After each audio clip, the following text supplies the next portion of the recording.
It almost feels like making the Olympic team is her closing that NCAA champion chapter.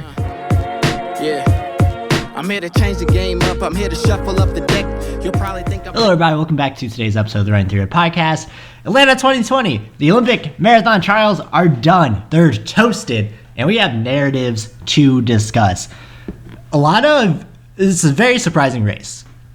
If you listened to our prediction episode last week with me and Chris, you'll know how terrible we were at predicting this actual race. And I think it's because we may have underestimated just how hilly Atlanta was and how unpredictable that was going to make the race times. But it was also very windy on race day, so I will toss that up in our favor. And I think the marathon itself it's an animal, it's unpredictable. Sometimes first-time marathoners can show up big. Sometimes the most experienced runners can have a bad day. If you're having a bad day, 26 miles is a long time. So, without further ado, let's just dive into the race recap. So, I wrote a piece that I'll kind of link down in the show notes, just kind of talking about the narratives. So, just to get some things out of the way, I want to talk about the narratives first, then we can kind of go into what I liked, what I didn't like about the race, how I felt about the NBC coverage, and just like how to really react to this. So let's recap the 2020 USA Olympic Trials narratives. A 5-time Olympian, an unsponsored runner, an Etsy shop owner, a barista, a new mother, and Galen Rupp walk into a bar. That's what we're dealing with here. Okay, so how I want to do this, I'm going to go top three, so third place, second place, first race on the women's race, talk about the race in whole, and then I'll do the same for the men's side. So in third place, Sally Kipyego returns to the Olympics. Sally Kipyego is now a 2-time Olympian, but circumstances between now and when she made it in 2012 could not be more different. 2012 saw her honoring Kenya, her country of birth, by winning a 10K in Rio, something that Chris was a little bit higher on Sally than I was, and I think it's just because, the unpredictability of the marathon, like we talked about. But Sally's credentials are as good as anybody in the sport. 2020, she'll be representing the U.S. as a mother and a marathoner. Sally's credentials are legit.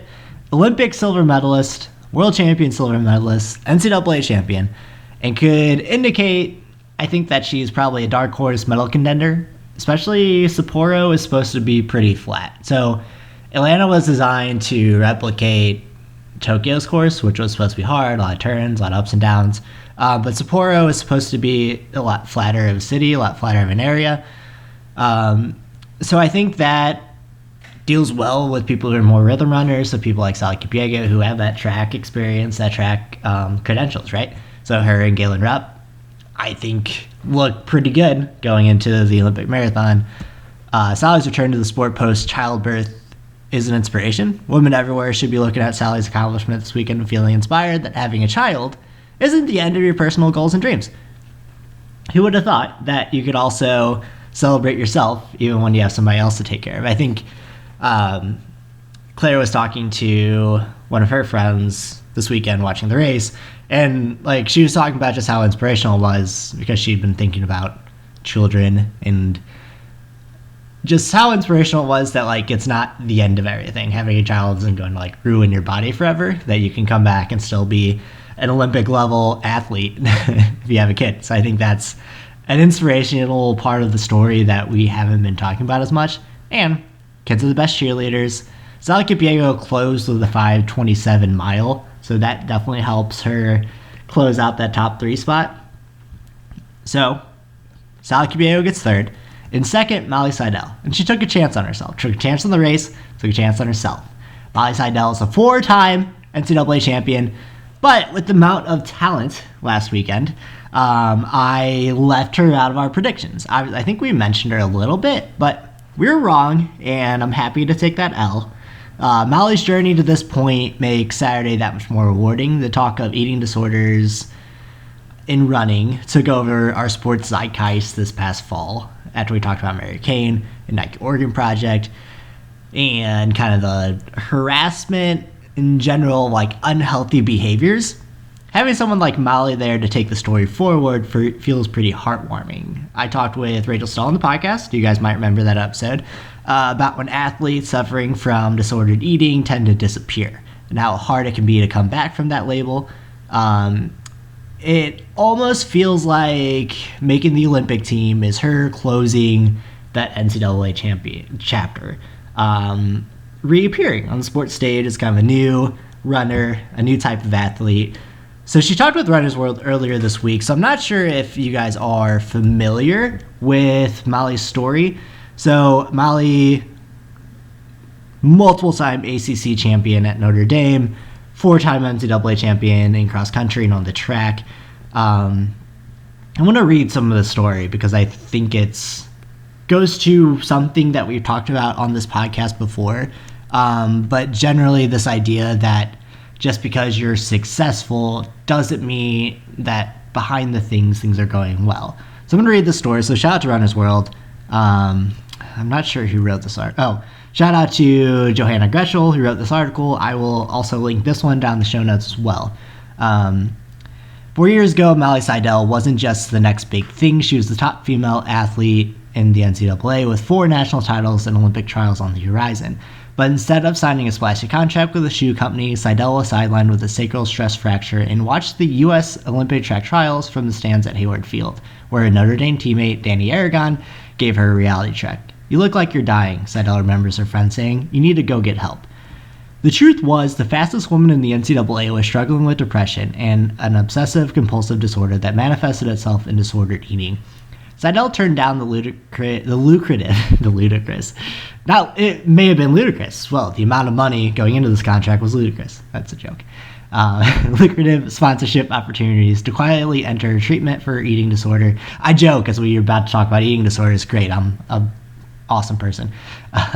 She went back to Notre Dame for a 5th year, citing unfinished business at a college level. But it was really because the sponsorship dollars weren't there anymore after she went into treatment. She barely competed and got injured again. But in 2020, Seidel is retaking control. So essentially, she went into treatment for a diseating order, but this is all going on behind the scenes as she's winning NCAA titles. So she put out an Instagram post where she's kind of talking about it, and just basically said that she felt like nothing was ever enough. One of the quotes are like, "When you get to college, it's almost like the echo chamber where you see other women excelling in the sport with very low body weight," she said. "I think the collegiate structure of running is great, but in a lot of ways is super harmful, not necessarily the most positive environment for girls, especially as they're coming into their bodies as women." She told a friend about her bulimia in order to keep herself accountable, and by the time Matt Sparks took over the program in the fall of 2014, Seidel felt the healthiest, both physically and mentally, she'd ever been. She unexpectedly won another 10,000 meter title during her junior year, becoming Notre Dame's first individual national champion in women's track and field. And that's when all of her anxiety started pouring into running. She started logging the most mileage of her life, running twice a day throughout the summer, and gradually dropping weight as she restricted her diet only to foods she felt were healthy enough, which is known as orthorexia. And this is something that I talked about with Rachel Stahl, actually, like, specifically on the podcast about. College athletics can get so warped, she said. A lot of people kept telling me, "You look so fit, so ready to run fast." And the only one telling me they were worried about me was my coach. Sparks told her at preseason camp she looked like she was ready to race a national championship the next day. Instead of a warning sign, Seidel took her coach's concern as positive feedback. "He was trying to tell me how worried he was, but I just took it as, oh, this is good," Seidel said. "You think you're pushing the limits in a reasonable way, but now I realize in the eating realm, I wasn't eating the amount I needed to fuel training. You're just burning up all your fuel stores, and once you get to the edge of that cliff, you go off, and it's a long way back." So that's kind of Molly's story. And that's not the full article, so again, I'll link it down below. It's a good article to read, so I'd really recommend it. And then she also said, "Even now, I have the championship rings, and I don't like to wear them. I don't like to look at them because I just associated with that time of my life as a not very happy time," Seidel said. "I just felt like winning and nothing was ever enough." So that part of Molly's story is awesome. It really crystallizes this moment where you can kind of close the chapter of her NCAA story, and open it that now that she's healthier mentally and healthier physically, to be able to say, I made the Olympic team in my first ever marathon, and it's just an awesome story all around. So let's just talk about the race itself. There's 12 athlete lead pack for a long time, but between miles 20 and 21, the pack of Molly Seidel and Aliphine Sliamuk broke away and drove to the finish. This was a really gutsy call by Molly, because the race favorites are still in the chase pack, so you're going to break ahead, and you still have Des, Sarah Hall, Laura Thwiat, and everybody else in that chase pack, all the NIZ elite runners who you think were trying to bridge that gap to Aliphine, you would think. Betting, it's taking a chance on yourself, betting on your training, and knowing that your journey and preparation will overcome your lack of marathon experience. And that's the end of Molly's story. So I'm really excited to see what Tokyo can bring, because I think this was like a step in the right direction, and someone like Molly Seidel has all the talent in the world, multiple time NCAA champion. That's who you want to be in this position. You would think that, there's nowhere to go but up from here. Speaking of nowhere to go from up, nice segue, Justin, nice segue. Aliphine Sliamuk wins big. Mile 25 saw Aliphine and Molly Seidel battling side by side. But by mile 26, the Etsy store owner, which is awesome because they plugged Aliphine's Etsy store on the national broadcast. If you saw her, she was wearing a hat she made herself, so pretty cool. She won pretty handily. Aliphine's last 6 miles were 5:30, 5:17, 5:25, 5:39, 5:46, 5:44. So not the fastest last mile in the field, but that 5:17, 5:25, 5:39 really put quite the gap between herself and all the other runners. Finishing time, so she finished at 2:27.23, Seidel was 2:27.31, and Sally Kipyego was 2:28.52. So they put a minute 28 gap between themselves and Sally Kipyego, who then put an even bigger gap between herself and Deslin and Laura Thwiat. So her Olympic team berth was guaranteed in the proving ground of the final 6 miles, and it could not make for a better story because Aliphine was coming off of a pretty big injury in this whole buildup. She took time off for a femoral stress fracture at the end of 2019, so her training cycle was a little bit abbreviated. Now, all of last year, her training looked really strong if you follow all of NAZ's pages. And coming into this, she was kind of neck and neck with Kellen Taylor in most of the workouts and looked really good. That's why I messaged her on the podcast predictions, because I really liked what we were kind of seeing from everything they were putting public. Aliphine has been on the rise the past 4 years as well, as Ben Rosario and the whole NAZ Elite program, and they're just skyrocketing right now. Her first major U.S. title comes on the heels of winning her 9th U.S. title overall. I made a tweet about this. You may have seen it, and people called me out. But I stand by it, as this was her first major U.S. title. So we're talking marathon and the track. We're not talking about 15K titles. We're talking U.S. marathon title and U.S. track and field title. That's what I was thinking of. I understand it's not her first U.S. title, but it's her first major U.S. title. She's won 9 U.S. titles overall. Pretty big. Might be the most underappreciated American runner at this point, but she leaves Atlanta with this memory, something that her and her team will cherish forever.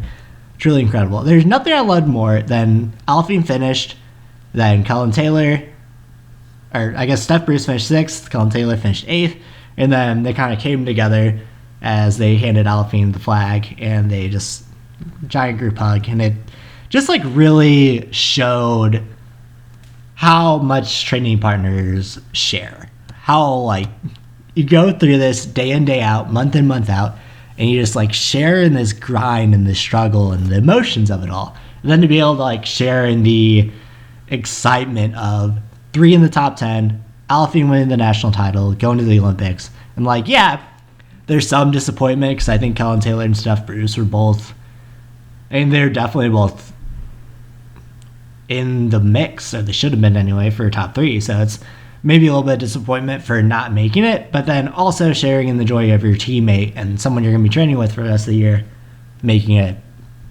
takes away some of that disappointment. So it goes to show like how selfless this training group is because of how much they enjoyed in Aliphine's win. There's also, let's talk about the St. Louis connection in this race. So Ben Rosario, St. Louis native, coached 1st, 6th, and 8th place athletes. However, rounding out the top 10 is Jason Holroyd coached athlete Julia Conan, somebody who I used to run with in the bagel runs when we were training with the Big River group. Now training with Mark Spiewak's Go St. Louis group. So we have 4 athletes with St. Louis connections finishing in the top 10. Something you love to see, really warms the cockles of my heart. I just wanted to put that in there. I mean, Julia finished top 10. That's awesome. This is somebody I used to run with like on a frequent basis, is a top 10 U.S. marathoner now. So I don't know. By extension, I think that makes me a top 10 female marathoner. If I'm using the transitive property correct, I think that's where I put myself. Okay. Where were the favorites? You might be asking yourself after looking at the top 10. So I realize I haven't said the top 10 yet. So in the women's top 10, obviously Alphine first, Molly Seidel second, Sally Kipyego third, Des Linden in fourth. She was 11 seconds behind Sally Kipyego. Laura Thwiat was 5 seconds behind her in fifth. Steph Bruce in sixth, Emma Bates in seventh, Kellen Taylor in eighth, Nell Rojas in ninth, Juliet Conan in 10th. And then Jordan Say finishes back in 26th, so outside the top 5 even, which shout out to her for like seeing it out, right? So she didn't step off. She like grinded through this terrible race she was having to be able to finish. Like nothing, experience from my marathon, nothing hurts more than struggling your way to the finish.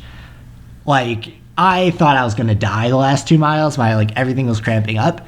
And to be able to finish almost feels like more of an accomplishment than running a PR. Like that's how I felt during that marathon, where like the last 2 miles I was barely running. I was more shuffling than anything. But the fact that I made it to the finish line felt more accomplished than if I were to run like 2:30.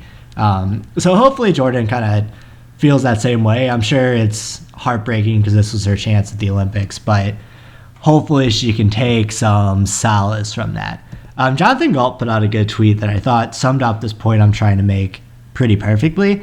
John said, if there's one thing the results in Atlanta showed, it's that the marathon is way more unpredictable than the track. So many things can go wrong on race day. You can have an amazing build-up, there still might only have a 70% chance to run well. Think I forgot that this week. I forgot that this week too, because I was kind of expecting everything. Galen Rupp and Leonard Krier were so far ahead of everybody else. I'm like, all right, this is what has to happen. And it didn't.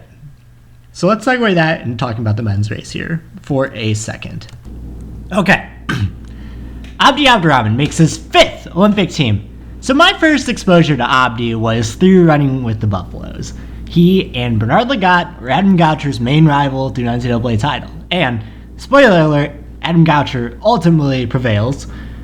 But that's how long Abdi Abdirahman has been around, and that he was highlighted in a book about Adam Goucher's running with the Colorado Buffaloes team.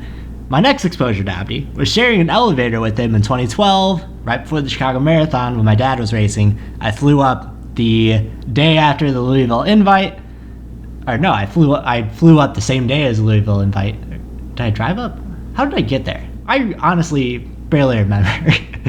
But anyway, I'm in Chicago. My dad's running the Chicago Marathon. We go out to dinner. We come back. Going up in the elevator, Abdi Abdirahman and his family are there. I didn't say anything because I was a high school sophomore or college sophomore at the time and was with my dad. So anyway, that's my experience semi-meeting Abdi Abdirahman. But it's to highlight the fact that I wasn't really following the sport as a high schooler before high school when Abdi was in his prime. 2008, 2009, 2007, 2006. But here we are in 2020, 19 years after his first U.S. title, and Abdi is going to Tokyo, or Sapporo. Nothing sums up the unpredictability of this marathon more than Abdi looking controlled and beating out Leonard Krier in the final mile. Krier was a race favorite, and Abdi hadn't really been on my radar, especially the past 4 years. But in my prediction of who of the old guard would make the team, I said Bernard Lagat over Abdi, because Abdi hasn't really been there the past 4 years, while Bernard Lagat is Bernard Lagat and actually had put together a somewhat impressive marathon. The longevity is incredibly impressive, though, and proves that marathoning isn't a sport you retire from. You just eventually aren't able to run as fast as you need to run. I put out that big viral blog about how Kenenisa Bekele needed to retire, and then he goes and runs within 2 seconds of the marathon world record like the next year. So I'm more and more coming to grips with the fact that the marathon you don't retire from, you just eventually can't train at the level you need to train with. And I think as long as you can still put together the training cycles in your 40s with modern technology, modern training, modern recovery techniques, you can make it pretty far. I think the thing is about fighting aging is just your fast twitch muscle fibers eventually deteriorate, and you can't have that turnover and quickness that you once had. In the marathon, that doesn't matter as much, but it's more the training, the recovery, the being able to stay injury-free while also training at that level, competing with people in their 20s and their 30s. It's going to get tougher and tougher. That's why we don't see it happen that often. However, Abdi and Bernard have proven that master records are going to go down. Okay, Jake Riley turned down a contract to bet on himself. Jacob Riley came in second place, out of nowhere. Former 213 marathoner, unsponsored. Jake Riley wanted one last chance to race in the Nike Alpha Flies before he committed to a sponsor. I talked about this often, but if one shoe supposedly gives you a shot, it makes sense to wait it out and reach a bigger payday on the other side. So say you get a sponsorship deal, but it's not at the dollar point to where it really makes it worthwhile to sign up and race in these shoes that you don't think gives you as good of a chance as the Alpha Flies do. So you've run in them, you know what they can do compared to the competitors. It makes sense to wait it out and to reach a bigger payday. He did that, racing Alpha Flies. Riley was the ultimate underdog story, reminiscent of Jared Ward's third place finish 4 years ago in 2016. Riley ran strong, chased down Leonard Creer, Abdi Adram, and Augustus Mayo, and stayed ahead of Scott Fauble, Jared Ward, everyone else that we predicted to maybe make the team. Jake Riley was there, he was consistent, and he was strong. Between miles 24 and 25 is when he chased everyone down. No one would have bet on Riley, and if anyone did, tell them they're a liar, and never count out anyone playing with house money, right? Riley had a contract offer on the table. However, no one was expecting him to be in the top 3. If you get to this point, you're in 6th place, you had nothing to lose at that point. Just go for it. So you go for it, you come up short, you come in 4th, you're an unsponsored athlete. Like that's gonna put you on the stage. I often like to talk about, there was this time in college. I was coming back from an Achilles injury, and I'd been training on the bike, training in the pool, doing workouts, but nothing like, I hadn't been training hard. So I was coming back, I was supposed to run this race at Illinois College as like a tempo, right? Tempo the first mile, first 3 miles, gonna see what happens with the next 2. So we line up for the race. I go out, like it feels like tempo pace, but it's like easy, feels good. And I'm like in the lead pack. I'm at mile 3, I'm at the lead pack, and I pass Coach Kelly, and she just goes, well, how many opportunities do you have to win a race? So just go for it. So at that point, I kind of let the wheels loose. There's a pack of 3. I end up finishing second, running 26:10 in a race I came in with no expectations and expecting to run it like a tempo, right? Playing with house money. If I come up short, I was only running this race as a workout because I'm coming off of injury. Mentally, that was the best race I've ever had. And it's because I didn't have those expectations on myself of needing to run well, needing to do this for myself. It was more of that I was just out there to have fun. I was out there to work out. And I think that's the mental expectations that Jacob Riley came into this race with. His charge up the leaderboard included being in 10th and 37 seconds back second place in mile 19. At mile 20, he found himself in 6th, but had fallen to 39 seconds back of second place. But as Galen Rupp pulled away from the pack, Riley was able to set his sights and everyone falling back to him. Mile 23 is when he began the big move, his most important move. In 5th place and just 11 seconds behind Abdi in 2nd, he started pulling that rope in. So I think of when you're behind somebody that there's a rope attached between you and the person in front of you, right? The second you can see them, attach that rope. As you get into the race, you just start slowly pulling on that rope. Envisioning yourself pulling on that rope, pulling yourself forward, pulling your person you're racing against back towards you. This is something that, especially when you're feeling good, can keep you connected, keep you focused, and keep you pulling that runner in. So he's pulling that rope. He's pulling Abdi Abdirahman back. He's pulling Augustus Mayo back. He's pulling Leonard Korir back. And at mile 24, he was just 3 seconds off the pack. It was at that point that even the NBC announcers took notice of him, of how strong this move was, how strong the move had become. And by mile 25, Jake Riley just had to hold off Abdi and race, and the race favorite, Leonard Korir. The rest is history.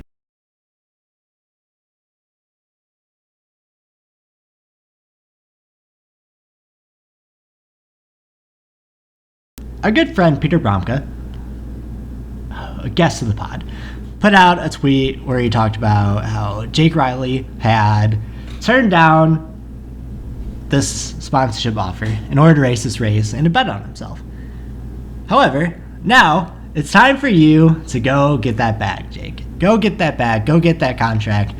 Don't live the unsponsored life anymore. Okay. Finally, Galen Rupp is inevitable. I had questioned where Rupp's head would be in this race. Much like Jordan Asay, this was his first real test since coming back from his Achilles surgery. Chicago saw him dropping out of the race, but this was right after the NOP stuff came up. And you had to figure that he wasn't in the right headspace for that race anyway. Alberto Salazar had just been suspended. A lot of questions were being asked of him. Alberto Salazar is possibly going to be banned forever now since new stuff just keeps coming out and coming out. And that was his first race post-Achilles surgery, post that Haglund's deformity surgery. Since then, he signed with NAU head coach Mike Smith. We've talked about this before. I kind of liked it. I don't like Mike Smith coaching Galen Rupp, but I think for Galen Rupp, it's a good move. There's some uncertainty about Rupp's ability to bounce back. But after that first place in Mesa, where he ran like super comfortable, ran a 6:1 for the win, I think we all kind of knew in the back of our heads that him defending his 26th title was going to be pretty easy. Between miles 20 and 26, Rupp picked up 40 seconds for the lead back. And like the second he wanted to turn it on, he was gone. By mile 21, he was like 10 seconds ahead. So his win was never in question, and I think he just ran comfortably. He could have ran faster if he wanted to. So there's nothing really to say. He won. We knew he was going to win, and he made it look easy. That's my Galen Rupp coverage for the 2020 Olympic trials. I'm glad that you guys listen to the podcast to hear that. It is what it is. He has that dark cloud looming over him, and it'll always be there. And this win doesn't change that. So, with that said, the big misses on the men's side. So let's kind of go through the top 10 like we did with the women's race. So Galen Rupp wins, Jacob Riley in second out of nowhere, Abdi Abdirahman in third, Leonard Korir in fourth, Augustus Mayo in fifth, and then it's like a who's who of who behind that. Martin Herrier in sixth, Clayton Albertson in seventh, Jonas Hampton in eighth, Colin Benny in ninth, Matt McDonald, Atlanta Track Club's Mac McDonald, that was in the top three for a while. Got called out on the NBC Sports Pod, on the NBC network. They talked about him for a little bit. Someone who I've talked to before, someone who runs for the Atlanta Track Club, one of my favorite track clubs out there. Got his time in the sun, finished 10th. Just an awesome story all around. Tyler Pennell, former Southern Indiana runner Tyler Pennell, came in 11th. Scott Fauble was in 12th. So he did not have a good day at the office, but stuck around running 2:12:39, and honestly, 2:12:39 isn't terrible. It's just not where you want Scott Fauble to be. And considering the winning time the third place time was 2:10:03 from Abdi, you would think that Fauble is going to get there. Let's think about this too. There have only been 4 Americans that are is it 4 or 5? I forget. But there have not been very many Americans that break 2:10. Jake Riley runs 2:10:02 on not an easy course with wind in your face. So Jake Riley should be able to break 2:10. Is this the Alpha Fly connection, or is this just, who knows? Top 5 runners all ran Alpha Flies. Galen Rupp, Jake Riley, Abdurrahman, Leonard Creer, Augustus Mayo. Number 6 runner was Reebok. I mean, who knows if that made that much of a difference? It's just kind of jarring to see that happen. So when not that many of Americans have run 2:10 and Jake Riley is a 2:13 marathoner, kind of comes out of nowhere and runs 2:10:02. Like, yeah, he has good pedigree. He was on that Stanford team with Chris Derrick. So, like, obviously he's talented. It's just, it kind of comes out of nowhere, right? Scott Fauble in 12th. Harad Legat in 13th. Just kind of going through. Bernard Legat in 18th. Scott Smith in 19th. Sam Chalega in 21st. Jim Walmsley in 22nd. 21st. Jim Walmsley in 22nd, which I think, what I said top 25 would be a good showing for him. So, as a good showing, he runs 2:15 on a hard course. Like, that's about what you could have expected for him. All the hype saying he was a dark horse for top 3, I don't think that was ever going to happen unless like something crazier than already happened would have happened. But I think you have to like that. Reed Fisher, who I said was going to be kind of a dark horse candidate, actually fell in the race, so he came up all bloody. Yeah, it's just like one of those things that we discount how hard the marathon is. Jared Ward finished 27th, so he had a really rough day himself. And it's like, these people that we're used to seeing so consistent, if you have one bad mile, all of a sudden you're done. You're out of the race. And I think both the men's and women's races maybe remind us that we have to take the course into consideration. We have to take training volume into consideration. And next time for the Olympics, I'll definitely be looking at that with Atlanta in my mind. Okay. Who has the best chance in Sapporo? So the obvious answer is Rupp. Just remember that the marathon has been moved from Tokyo to Sapporo. The obvious answer is Rupp in that he is the class of the American field. He has that track background. He's good on flat races as far as we can tell. But I think that all 3 of the women can make things interesting. Sally Kipyego is the obvious, like, probably going to be, you would think would be the top American finisher. She has such a good track pedigree, and with an extra, is it 4 to 5 months until the Olympic marathon, that's another healthy training cycle, assuming things go well. It's another healthy training cycle under her belt. You have to think that she is going to do very well in that race. Aliphine showed that she's the real deal here, and again, with another 5 months to train, I would expect Kellen Taylor and Steph Bruce to be in the 10K again, so you're going to have great training partners to do that. And then Molly Seidel, I think this is obviously her first marathon's out of the way. Her second marathon is going to be the Olympic marathon. Like, how insane is that? Just seeing what she was able to do today, I would expect all 3 of them to be able to. I mean, we saw third place is kind of up for grabs for anyone in the Olympic marathon, so it'll be interesting to see. Assuming the Olympics go as planned, because right now with the coronavirus fears kind of up in the air, there are events being canceled all over Europe right now, are being postponed or being held without spectators. The Tokyo Marathon happened Saturday as well. Only the elites ran, and it was kind of jarring to see the elites finishing in 2:05 and then being shepherded off by officials in face masks. It's odd to see, and I'm starting to get very anxious that the Olympics might be canceled. I think it would take a lot. It would take a lot for the Olympics to get canceled.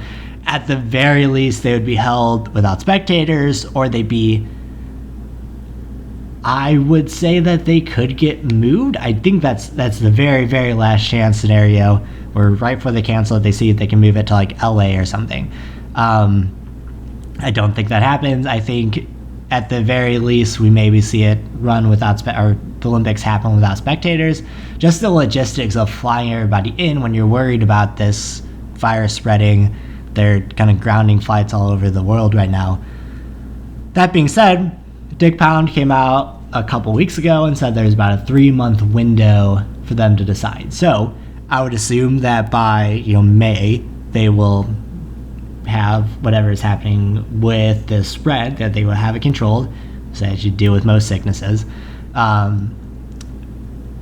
That would be my guess. Now, I'm not an expert on this. I do have a little bit of a biology background, but definitely not an expert on how viruses spread in this particular virus. But I would think that the Olympics happen. At the very least, they happen with a spectator ban or a spectator, they're going to limit how many people can get into that area. But I think that it isn't anything to worry about. It's just something that we have to have in the back of our mind, that this could potentially be the marathon of the year.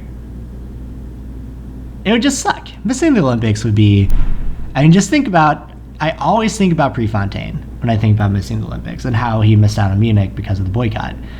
And just how much that affects his legacy, that he has an Olympics that he wasn't able to run in his prime. So you're thinking of how much things change in 4 years, and somebody is potentially going to miss out on their Olympic moment. It sucks, and there's not much you can do about it because you don't want to put people at risk. And obviously, it sucks for the people that are affected by the virus more than anything. But it's sobering. It's a sobering reality, I guess is what I'm getting at. Okay, so with all that said, let's talk about the overall thoughts about the race on Saturday. Awesome. Anytime you have underdog stories and these different narratives, I love it. And I love the race. I love the attitude around the race. From everybody that went down there, Atlanta Track Club did a fantastic job organizing everything. There wasn't a mess around. We thought that the drinks would be tough, that it would be tough getting everybody there fueling. That went off seemingly without a hitch. For 500, 600 athletes, that's incredible. The check-in went smoothly from what I know of all the athletes that are down there. No one complained about that. Chris actually said it was really easy. You kind of got in, they measured your shoes, they gave you all your packet things, and you went about your way. And it looked like they were well prepared. That aspect of it, Atlanta Track Club cannot be praised enough for what they were able to do. It sounded like the weekend was fun.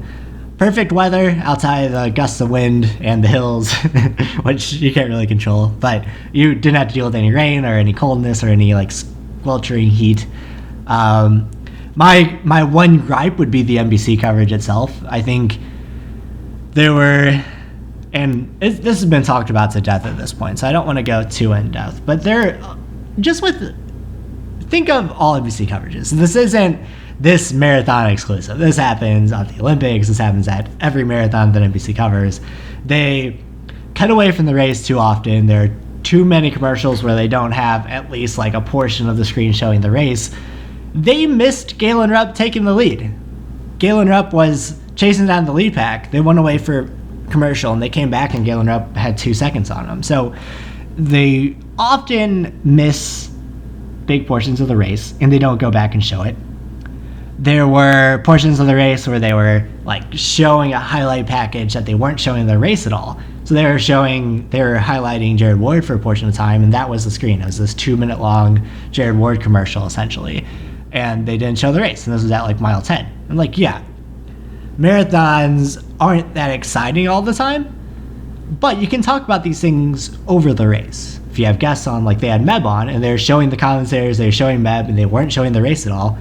Meanwhile, you're at mile 18, and this is when things start to happen. So it's that frequently they take the marathon being a slow-moving race as far as developments go for granted, and they often miss these big moments in the race. And personally, you aren't having a lot of these casual viewers show up that are going to be super interested in these human interest pieces in the Olympic Trials Marathon. It's the only people that are watching the Olympic Trials Marathon are watching it to see who makes Team USA. They're not watching it for these people, Jared Ward is professor.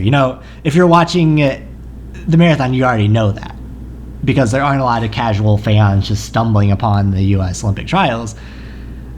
And this, in the course of 2.5 hours, 2 hours, this can all be talked about. You don't have to cut away from the race to talk about this. You can talk about this as people are running. you know how much nonsense you can come up with in 2.5 hours. Like, it's just the coverage needs to be rethought, it needs to be repackaged.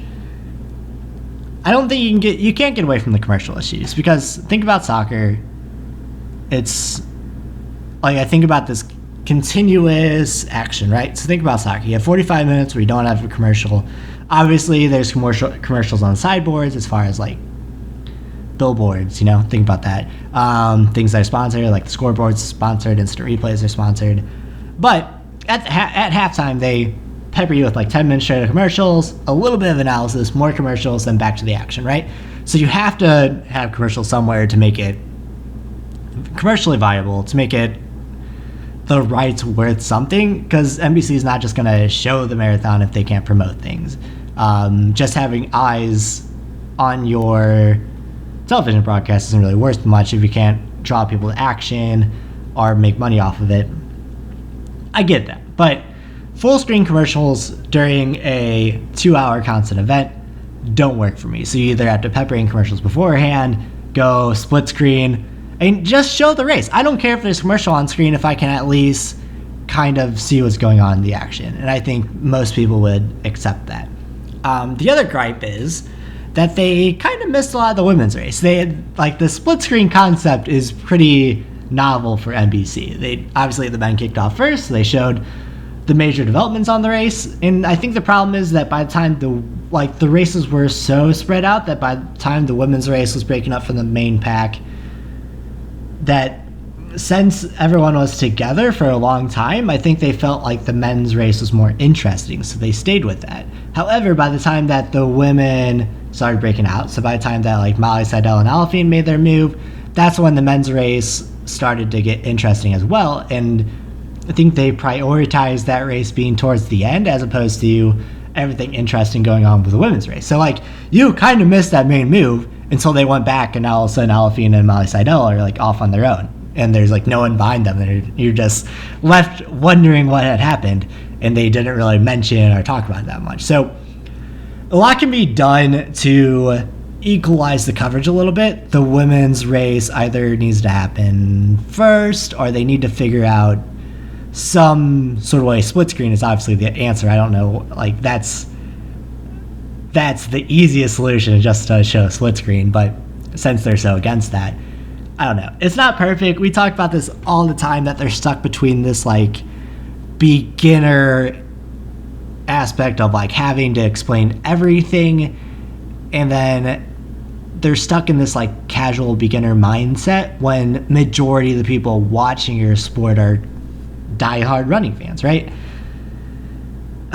I said I was gonna make this a long rant, and it was like a 10-minute rant, but it just like goes to show you just how frustrating it can be when you're watching something and like, you know, like 90% of the fan base knows how to like cover running, and you're just not catering to them because you think there's a lot of casual fans running, or that you think running isn't that advanced of a sport. I don't know. They dumb it down and it doesn't work out. It's like there's this idea in like hockey that if you play at 75%, you end up getting hurt. Like, you can't play at half speed because that's when these problems happen that lead to injuries. And I like to apply that aspect elsewhere, that if you do things at half speed, ultimately you just run into problems. It doesn't end up making your life easier. Like, if I go throughout my day at half speed, it doesn't conserve energy. It actually creates more problems in the day that I'll have to address later. So if I go about my coverage at half speed, it's going to cause more problems in the fan base of people not enjoying the coverage than it will if I just went full force into the more advanced aspect of the sports.